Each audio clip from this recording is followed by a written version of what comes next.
Uyazi ngimdabukele mina umuntu ongazinakwazi ukuthi kungani kwabhalwa iTestamente Elisha. Oqhamuke sethi nje wathi uPawuli. Uthothi ulazi njengoba ezazi iTestamente Elisha. Kodwa akazi namlando ukuthi la libhalwelani, akazi nakwazi nje, yabona. Angiphathi khona mawukuthi uze waya ngisho eBible School wahamba wayolifundela, ngoba lo muntu loyo isuke sibulawe yaqedwa ingqondo yakhe. Ngoba usuke seprogramye waqeda ukuthi umqondo wakhe awuthi efundiswe nokuthi athi lo muntu usungeke usakhuluma lutho ngaye. Ngeke ngibuze ukuthi kudalwa yini ukuthi kuthi kudume kangaka ukuthi inkolo kaJehova yayinezitha ibulawa ukuthi ayiphele, kodwa abantu besebenza ngazuthi yonke into eseBhayibhelini into evumelana noJehova. Ke kungixake kakhulu lokho. Kodwa kuyaziwa ukuthi abantu ababekhonza uJehova babebulawa ngisho ukubulawa. Kodwa abantu baqhamuka nje sebethi bona lithi iTestamente Elisha.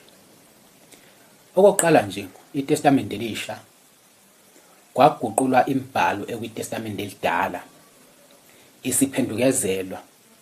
Omunye uqhamuke esezwa kuthiwa nje uJesu waseNazaretha ezekhuluma impela ezefakaze ethi hayi phela uJesu wayengaseNazaretha kwakuyindawo.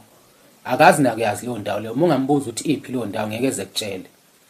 Ngisho ukuthi uyamchazela ukuthi wayeyiNazaretha uJesu euyeshua bakuphendukezela bathi ungaseNazaretha, engafuni ukizwa yonke lonto leyo ngoba ingqondo yakhe igcwele iTestamente Elisha. Ngiyengibavumeka abantu ababhala iTestamente Elisha, mina ngiyengivuma ukuthi cha, lezitha kaJehova ezayihlakaniphile ngoba zakwazi ukuyiguqula yonke imibhalo yaphendukezelwa, futhi kwajike kwangabonakala futhi ukuthi iphendukezelwe. Bakwazi ukunqoba imiqondo yabantu abaningi ngoba ziningi izinto ezaguqulwa laphana.